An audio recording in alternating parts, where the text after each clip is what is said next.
As-tu remarqué que plus tu cherches l'énergie, plus elle te fuit? Tu bois, tu cours, tu t'agites, mais le matin, ton corps pèse. Et le soir, ton esprit s'effondre.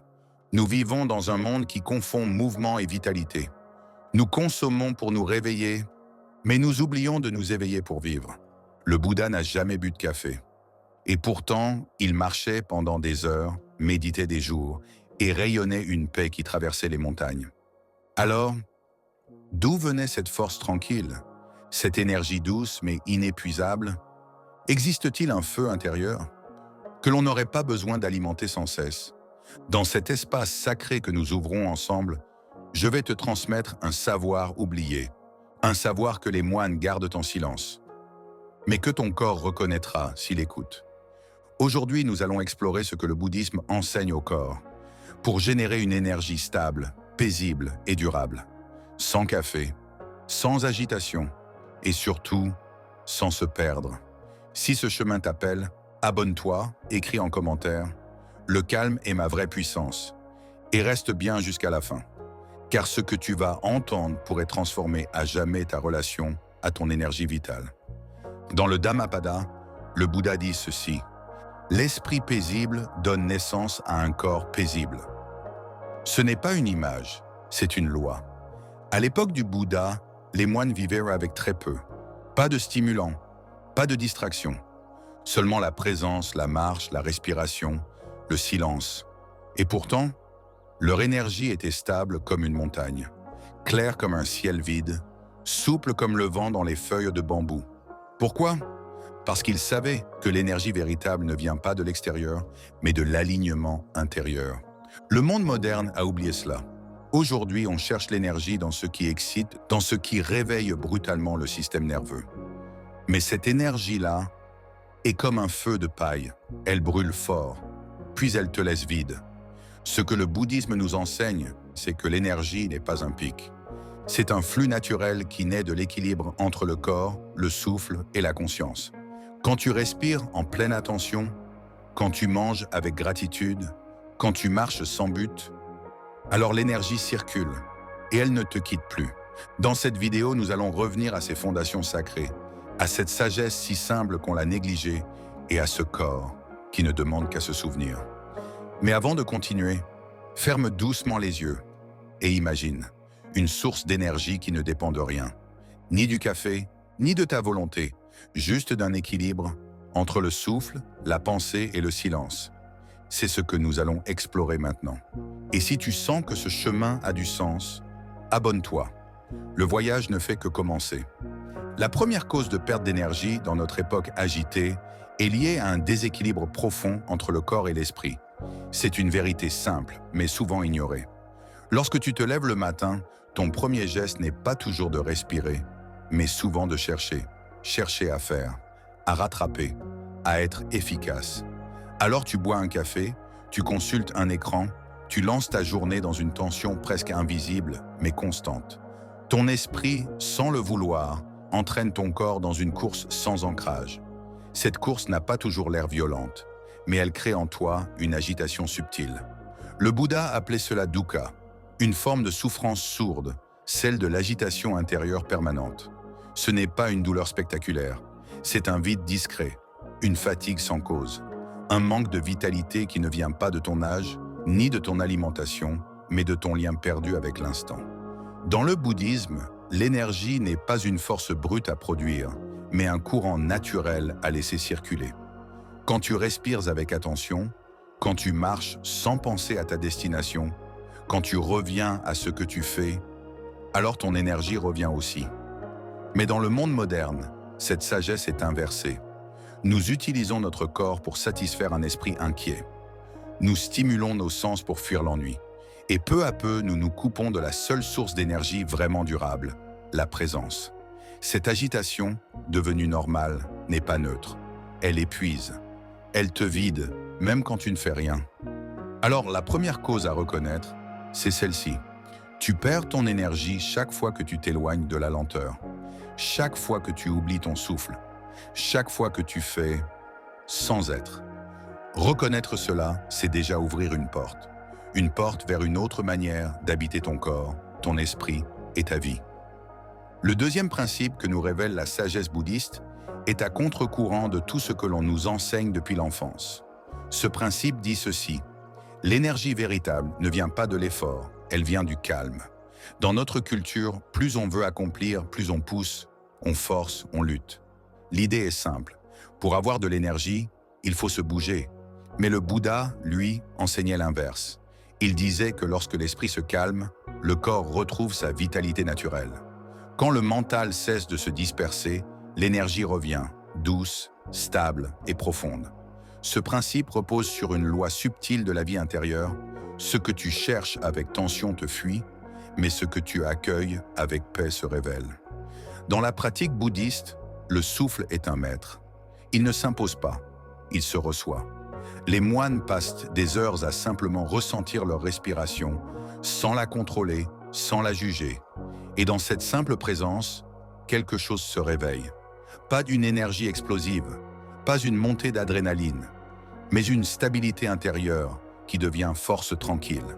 Cette énergie-là ne fatigue pas, elle ne brûle pas les nerfs, elle ne dépend pas d'une boisson, d'une musique ou d'un succès. Elle est déjà là, dans le cœur, sous la surface.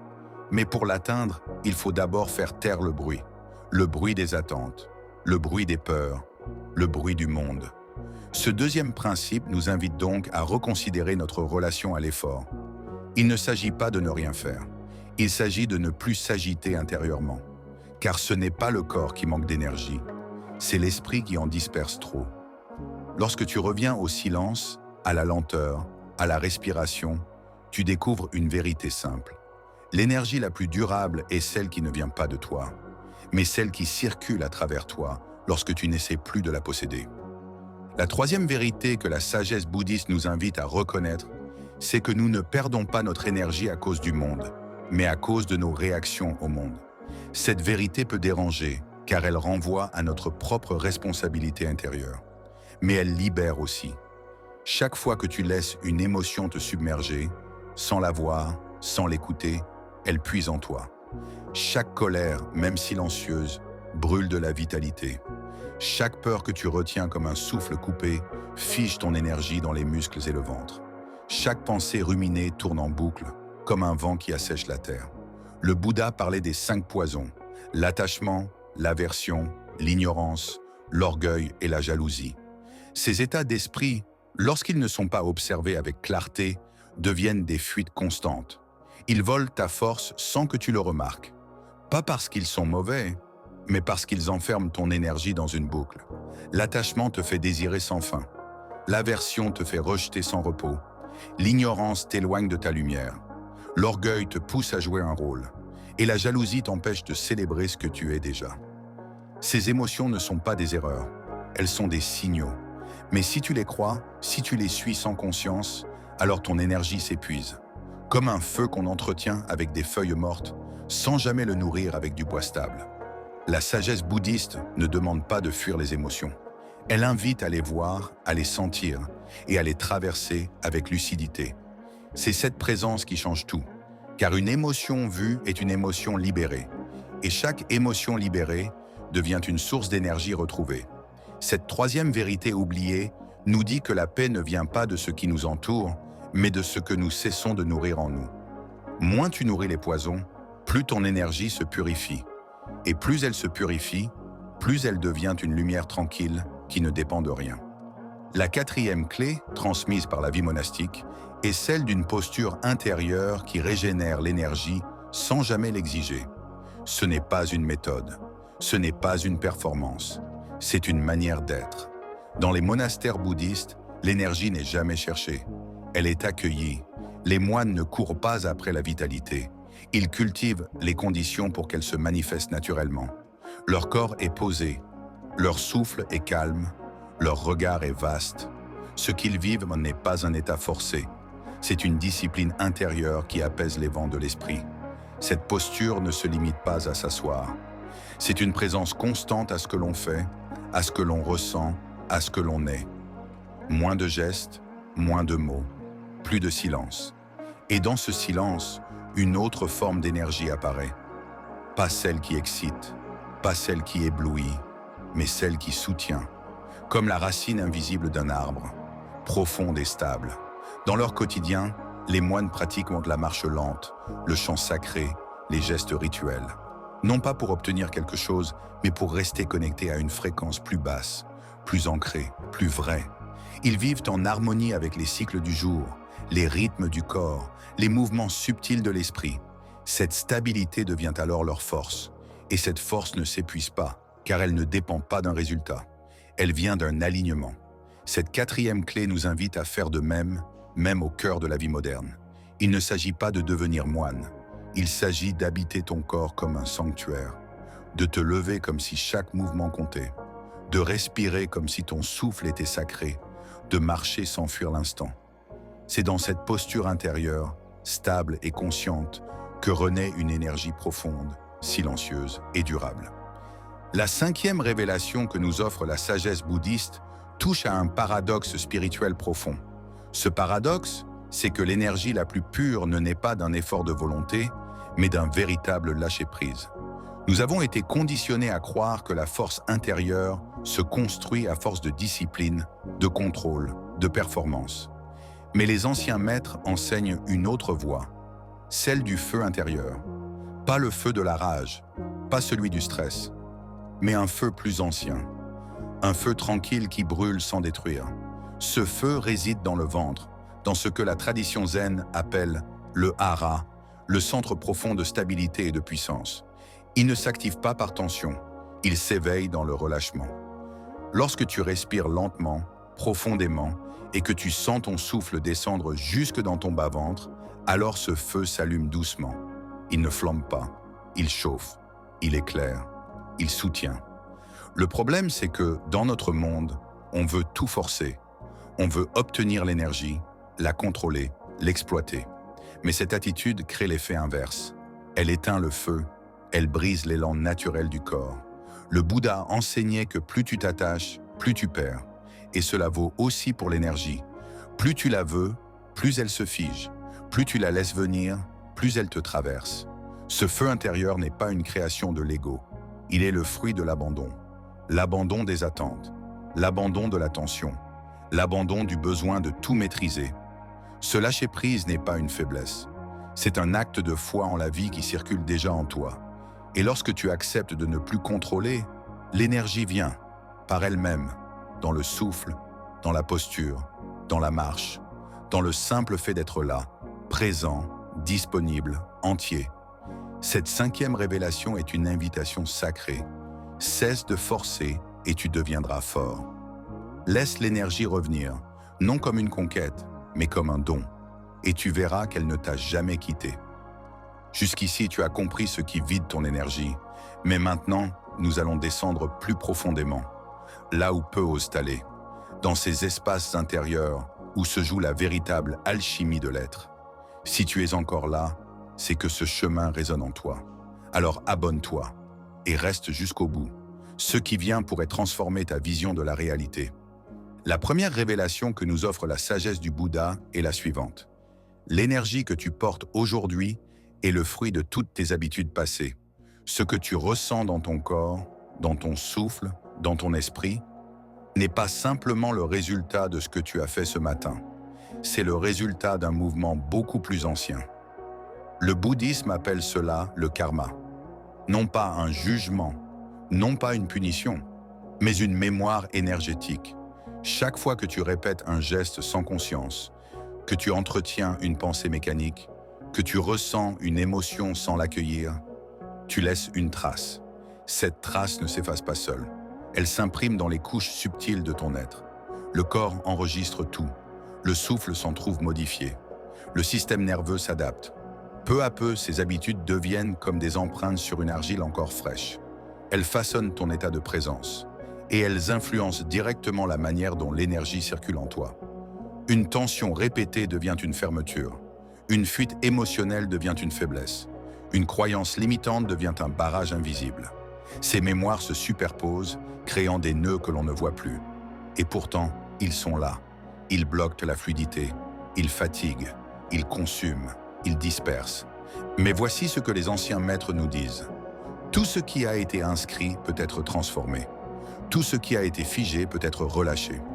Le karma n'est pas une fatalité, c'est une invitation à purifier, à éclairer, à libérer, par la pleine attention, par le souffle conscient, par la tendresse envers soi-même. Chaque fois que tu observes une habitude sans la juger, tu l'adoucis. Chaque fois que tu respires dans une tension sans vouloir l'effacer, tu l'ouvres. Chaque fois que tu reviens au silence, tu offres à ton corps l'espace de dissoudre les anciennes mémoires. Le karma devient alors un terrain de guérison, et ton énergie, peu à peu, se remet à couler, moins comme une réaction et plus comme un chant. Cette première révélation t'invite à regarder tes habitudes avec douceur. Non pour te corriger, mais pour te comprendre. Car là où il y a conscience, il y a transformation. Et là où il y a transformation, il y a toujours renaissance énergétique. La deuxième révélation touche à l'un des enseignements les plus essentiels du bouddhisme. Ce que tu crois être toi n'est qu'une construction, une forme, une apparence. Le Bouddha appelait cela l'anatta, l'absence de soi fixe. Cette idée peut troubler, mais elle éclaire une vérité simple. Maintenir cette illusion demande une énergie immense. Chaque jour, tu portes un nom, un visage, une histoire. Tu joues un rôle. Tu cherches à prouver, à plaire, à protéger une image. Et ce jeu, sans que tu le saches, vide ton réservoir intérieur. Chaque pensée tournée vers le regard des autres, chaque émotion refoulée pour tenir une posture, chaque jugement intérieur t'éloigne de ta source profonde. L'ego ne vole pas ton énergie d'un coup. Il la dévore à petit feu en exigeant toujours plus d'attention. Il veut être reconnu, compris, validé. Et à chaque fois qu'il parle, il fatigue ton cœur. Il te pousse à agir quand tu pourrais simplement être. Il te pousse à résister quand tu pourrais lâcher. Il te pousse à contrôler quand tu pourrais respirer. Le moi que tu défends est une forme passagère. Il n'est ni bon ni mauvais. Il est simplement instable. Et vouloir le stabiliser, le renforcer, le faire exister à tout prix, c'est comme chercher à tenir le vent dans la main. Dans la tradition bouddhiste, reconnaître cette illusion n'est pas fuir la réalité. C'est s'ouvrir à une présence plus vaste, une conscience qui ne dépend pas d'une image, une énergie qui ne dépend pas d'un personnage. Lorsque tu relâches l'identification, l'énergie revient, parce qu'elle n'est plus enfermée dans un masque. Elle peut circuler librement sans devoir alimenter l'illusion. C'est un soulagement profond, une respiration intérieure. Tu n'as rien à prouver, tu n'as rien à maintenir. Tu es déjà vivant, tu es déjà entier. Cette deuxième révélation t'invite à poser le masque, même quelques instants. Et dans ce geste silencieux, tu retrouveras une énergie que tu croyais perdue. La troisième révélation nous amène au cœur même de l'enseignement bouddhiste, la vacuité. Trop souvent mal comprise, trop souvent redoutée, la vacuité n'est pas un néant. Elle n'est pas une absence froide ou une disparition de l'existence. Elle est, au contraire, un espace vivant, un espace libre, un espace silencieux où l'énergie n'est plus enfermée dans les formes. Comprendre la vacuité, c'est réaliser que rien n'existe de façon indépendante, solide ou permanente. Tout ce qui naît est destiné à se transformer. Tout ce que tu ressens, tout ce que tu penses, tout ce que tu possèdes, passe comme un nuage dans le ciel. Et pourtant, tu t'y accroches. Tu veux retenir, tu veux figer, tu veux prolonger l'agréable, repousser l'inconfortable. Ce mouvement d'attachement crée une tension. Il ferme, il bloque. Il te fait croire que tu es incomplet tant que tu ne possèdes pas ce que tu désires. Mais la vacuité vient offrir un relâchement. Elle ne demande rien. Elle n'impose rien. Elle te rappelle que tu n'as pas besoin de remplir chaque instant pour qu'il soit plein. Tu peux exister sans te définir. Tu peux respirer sans devoir produire. Tu peux être en paix, même quand rien ne semble se passer. Cette vacuité est un terrain d'accueil. Et dans cet accueil naît une nouvelle énergie. Une énergie paisible car elle ne lutte pas. Une énergie pure car elle ne s'accroche pas. Lorsque tu ne te définis plus par tes possessions, ton image ou tes attentes, tu redeviens poreux à la vie. L'énergie ne te traverse plus en force. Elle s'installe, doucement, comme l'eau qui retrouve le lit de la rivière. Cette troisième révélation t'invite à ne plus avoir peur du vide, car ce vide est un berceau, un creux sacré, une présence sans poids. Et c'est là, précisément là, que ton énergie commence à respirer librement. La quatrième révélation peut sembler paradoxale. Elle dit ceci: plus tu t'attaches à l'énergie, plus elle se fige. Dans notre monde, il est devenu courant de vouloir aller bien, de vouloir se sentir en forme, lumineux, productif, inspiré. On cherche des méthodes, des recettes, des solutions pour avoir plus d'énergie, plus de clarté, plus de vitalité. Mais dans cette quête, quelque chose se ferme, car à vouloir posséder l'énergie, tu oublies qu'elle ne t'appartient pas. L'énergie est comme le vent. Elle circule, elle passe, elle varie, elle est vivante. Et vouloir la retenir, vouloir la maintenir à tout prix, crée une tension subtile qui empêche justement son mouvement naturel. Le Bouddha enseignait que ce à quoi tu t'attaches devient une cause de souffrance. Même le bien-être peut devenir un piège, une obsession douce, une nouvelle forme d'avidité. Tu veux te sentir toujours centré, toujours fort, toujours clair. Et quand ce n'est pas le cas, tu luttes, tu résistes, tu te juges. Et cette résistance épuise davantage que le trouble lui-même. Dans la voie du non-attachement, il ne s'agit pas de rejeter l'énergie. Il s'agit de la laisser venir et repartir, comme une marée, comme un souffle, comme un battement du vivant. Quand tu cesses de t'agripper à tes états, ils se transforment naturellement. Tu ne restes pas bloqué dans l'épuisement, car tu ne le nourris pas. Tu ne restes pas dépendant de la vitalité, car tu ne l'idolâtres pas. Tu accueilles ce qui est sans pression. Et dans cet accueil naît une détente profonde qui devient elle-même une source d'énergie douce. Cette quatrième révélation t'invite à lâcher la volonté de contrôler ton niveau d'énergie, car plus tu veux la garder, plus elle se referme. Et plus tu l'acceptes comme elle est, plus elle revient libre et fidèle. La cinquième révélation concerne un mal silencieux, presque invisible, mais profondément répandu. Il ne s'agit pas d'un excès d'activité, il s'agit d'une fuite constante, du silence, une peur ancienne, du vide. Dans notre société, tout est conçu pour remplir. Remplir les heures, remplir l'espace, remplir les pensées. La musique, les images, les mots, les écrans, les obligations. Tout s'enchaîne pour éviter que tu ne tombes dans ce grand rien. Mais ce vide que tu évites contient une vérité. Ce silence que tu crains est un seuil, un passage, non vers l'absence, mais vers la profondeur. Le silence, quand il est habité, devient source. Il apaise, il éclaire, il recharge. Pourtant, par peur de ce qu'il pourrait révéler, tu t'en écartes, tu t'agites, tu t'occupes, tu te divertis. Et dans cette agitation, l'énergie se disperse. Le mental s'épuise à tout interpréter. Le cœur se contracte à force d'être distrait. Le corps se tend pour ne pas sentir. Mais rien ne tient longtemps sur cette base. Loin du silence, tu perds l'accès à toi-même. Tu perds l'accès à ta propre énergie. Le Bouddha n'a jamais fui le vide. Il s'est assis au centre de lui. Sous l'arbre, il n'a rien cherché à remplir. Il a regardé, respiré, écouté. Et dans cette disponibilité absolue, il a trouvé ce que rien à l'extérieur ne pouvait lui offrir. Ce que tu fuis en évitant le silence, c'est justement ce qui pourrait te nourrir le plus profondément. Cette cinquième révélation est un appel à revenir. Revenir dans l'espace que tu as oublié. L'espace où il n'y a rien à dire, rien à prouver, rien à faire. Seulement être, respirer, sentir. Là, dans ce creux, dans ce vide que tu redoutais, une énergie ancienne attend. Elle n'est pas bruyante, elle ne se montre pas.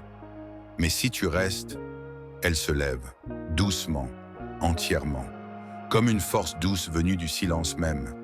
Tu as entendu les vérités profondes, tu as senti peut-être certaines résistances ou certains éveils. Maintenant, il est temps de revenir au corps, à la pratique, à l'expérience directe. Car la paix ne vient pas de ce que l'on comprend, mais de ce que l'on incarne. Si tu ressens cet appel, abonne-toi et engage-toi doucement dans l'art de la transformation intérieure. Le premier rituel est ancien. Il traverse les siècles, les écoles, les traditions. C'est le souffle, mais pas n'importe lequel. Pas celui de la survie, pas celui de la parole. Le souffle conscience, celui que tu écoutes, celui que tu habites, celui que tu laisses te guider. Dans les textes anciens, le souffle est vu comme le pont entre le visible et l'invisible, entre le corps et l'esprit, entre le monde et la source. Le Bouddha lui-même a fondé une grande partie de sa pratique sur la simple observation du souffle. Non pour le contrôler, mais pour s'y déposer. Ce rituel commence au réveil. Avant de parler, avant de boire, avant de faire, assieds-toi ou reste allongé et écoute ton souffle. Ne le force pas. Laisse-le venir à toi comme une marée. Inspire lentement, sans bruit. Expire encore plus lentement, sans effort. Puis laisse un bref silence. Un espace entre l'expiration et la prochaine inspiration. Ce silence est précieux. Il est le lieu de l'énergie pure. Recommence. Inspire, expire. Laisse l'énergie circuler. Ressens-la descendre dans le ventre. Dans la tradition zen, ce centre s'appelle le hara. C'est là que se concentre la force tranquille. Là que s'éveille ton feu intérieur. Continue ainsi pendant quelques minutes. Le souffle devient plus profond, plus souple, plus vivant. Peu à peu, tu sens ton corps s'ouvrir, ton esprit s'éclaircir, et une énergie douce émerger, sans agitation, sans bruit. Ce rituel peut être répété à tout moment de la journée, mais il prend toute sa force au matin, quand le monde dort encore, quand tout est encore silencieux. C'est là que tu peux entendre ton souffle comme un maître intérieur. Il ne demande rien, il n'exige rien. Il t'offre simplement un retour, à toi, à la vie, à l'énergie qui circule déjà, si tu la laisses passer. Ce rituel du souffle conscience est la porte, une porte vers une énergie qui ne dépend de rien, sauf de ta présence. Le deuxième rituel est un retour à la terre, un retour à ton propre pas. Il ne s'agit pas ici de marcher pour aller quelque part. Il ne s'agit pas d'atteindre une destination. Il s'agit de marcher pour marcher. Dans la tradition zen, chaque pas est un univers. Chaque mouvement est une prière silencieuse. Les moines, parfois, passent des heures à simplement poser un pied devant l'autre, dans un silence absolu. Ce rituel est simple mais profond. Choisis un lieu calme. Cela peut être un jardin, un couloir, une forêt, un bout de sol sur lequel tu peux marcher en toute tranquillité. Puis, commence à avancer, lentement, très lentement. Ressens le contact de ton pied avec la terre. Lève doucement le talon. Pose l'autre pied. Laisse ton souffle guider ton rythme. Inspire pour un pas, expire pour un autre. N'accélère pas. Ne ralentis pas. Écoute simplement le rythme naturel du souffle qui devient ta cadence. Dans cette lenteur, ton esprit commence à s'apaiser. Il n'a plus besoin de penser. Il n'a plus besoin de diriger. Il suit. Il s'abandonne. Tu n'as rien à comprendre, rien à résoudre, juste à sentir. Ton corps devient conscient. Tes jambes retrouvent leur gravité sacrée. Tu es pleinement là. Dans ce simple déplacement, l'énergie circule. Pas une énergie nerveuse, pas une excitation, une stabilité, une présence enracinée. Et plus tu marches ainsi, plus tu ressens une légèreté nouvelle. Une paix qui vient du sol lui-même, de ton lien avec la terre. Ce rituel est un remède à l'agitation moderne, à la vitesse, au déracinement. Il te rappelle que tu n'es jamais loin de toi-même, que tu peux toujours revenir, un pas à la fois, le cœur ouvert, les épaules relâchées et le souffle comme guide. La marche lente ne t'emmène pas ailleurs, elle t'emmène ici, là où réside l'énergie véritable, dans la conscience du pas présent. Le troisième rituel est d'une simplicité désarmante. Il ne demande ni effort, ni matériel particulier, ni apprentissage. Il demande seulement une présence, une attention, une offrande silencieuse au moment. Chaque matin, dans de nombreux monastères himalayens, les moines commencent leur journée non pas avec un café, mais avec un bol d'eau chaude. C'est un geste humble, un geste sacré. Ce bol d'eau chaude est plus qu'une boisson. Il est un message, un signal envoyé au corps. Il lui dit ceci: je t'honore, je t'écoute, je commence en douceur. L'eau chaude agit comme une caresse intérieure. Elle réveille sans brusquer. Elle réchauffe le feu digestif, soutient le centre vital et réveille l'énergie sans la forcer. Ce rituel commence dès le matin. Tu verses l'eau, tu la regardes, tu la sens, puis tu la portes à tes lèvres, en silence. Tu ne bois pas pour remplir, tu ne bois pas pour stimuler, tu bois pour te relier à l'eau, à sa chaleur, à ton souffle. Bois lentement. Ressens le liquide chaud descendre dans ton ventre. Ressens le centre du corps s'ouvrir doucement. Dans la symbolique bouddhiste, L'eau représente la pureté, la fluidité, l'acceptation. La chaleur, elle, évoque le feu intérieur, la transformation, la clarté. Ensemble, elles préparent ton être à accueillir la journée sans tension. Ce rituel peut remplacer les excitants habituels, non pas en t'apportant un coup de fouet, mais en te ramenant à ton rythme naturel. Il ne cherche pas à te réveiller de force, il te propose de t'éveiller en douceur, avec respect, avec silence. Et dans cette douceur, ton énergie se remet à circuler. Elle n'est plus imposée de l'extérieur, elle renaît de l'intérieur. Le bol d'eau chaude devient alors un acte de soin, un acte de vérité, un début de journée nourri de calme, d'alignement et de chaleur. C'est un feu sacré qui s'allume, doucement, au creux du ventre. Le quatrième rituel vient des gestes silencieux, des gestes immobiles, des gestes invisibles à l'extérieur, mais puissants à l'intérieur. Ce sont les mudras. Dans la tradition bouddhiste et yogique, un mudra est un sceau, une posture des mains qui parle sans mots, une clé énergétique qui relie l'intention, le souffle et la présence. Parmi eux, il existe un geste simple et profond, le mudra de l'énergie calme. Assieds-toi, ferme les yeux, pose tes mains sur tes genoux, les paumes tournées vers le ciel, puis joins le bout de ton pouce avec le bout de ton index. Les autres doigts restent détendus, ouverts, paisibles.